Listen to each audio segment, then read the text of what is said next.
every new jihadist attack against the West, politicians reassure us that the atrocity does not represent the true nature of mainstream Islam.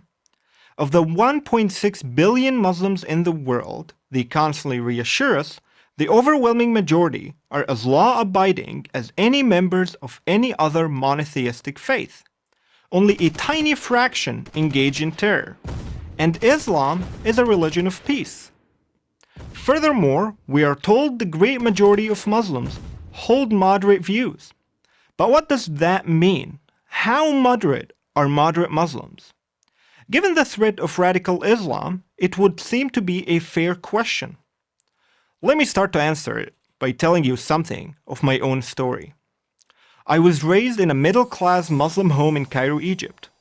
Growing up, I was told, among many other things, the following: that every day that passes on the Islamic nation without a caliphate is a sin, that the failures and miseries of the Muslim world started the moment we Muslims gave up conquests and wars against the infidels, that our prosperity depended on conquering new lands and converting new believers, that anyone who leaves the faith must die. And I also remember how my teachers and my mosque imams reacted to the news of 9/11 when it happened. Joy. My experience was typical, and there is data to prove it. According to the Pew Research Center, 88% of Muslims in Egypt, 62% in Pakistan, 86% in Jordan, and 51% in Nigeria believe that any Muslim who chooses to leave Islam should be put to death. Similar, if not identical numbers, are in favor of stoning people who commit adultery, severely punishing those who criticize Muhammad or Islam, and chopping off hands for theft. All of these practices are a part of the penal code of Islamic law, which is known as Sharia. And 84% of Muslims in South Asia, 77% in Southeast Asia, 74% in the Middle East and North Africa, and 64% in Sub-Saharan Africa support Sharia as the law of the land. Less drastic, yet significant percentages are to be found even among Muslim communities in the West. So too many of this sound moderate to you. Yet, if anyone raises these inconvenient truths here in the West, he is sure to be called an Islamophobe, a hater of Islam. Again, my own story is instructive. In February of 2015, I was yelled at, cursed at, and successfully prevented from speaking at Swarthmore College by students and others who did not agree to what I was saying.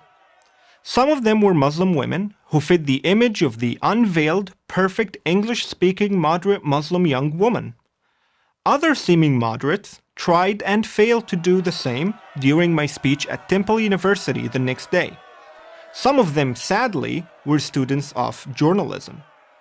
It is not Islamophobic to note the tragic fact that at this time in history, the Muslim world is dominated by bad ideas and bad beliefs.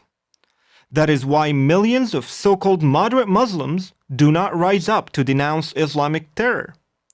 Because the word moderate, as we understand it, does not really apply. If moderation means you tolerate freedom of speech, freedom of religion, freedom of the press, women's rights, and gay rights, moderate Muslims are a distinct minority. Of course they exist, millions of them, but among believing Muslims, they do not represent anywhere near a critical mass. The values of the West and the values of Islam, as practiced in the Muslim worlds of the Middle East, North Africa, and South Asia, and more in Europe, are not compatible. Western politicians can deny this, but this denial does not change the reality.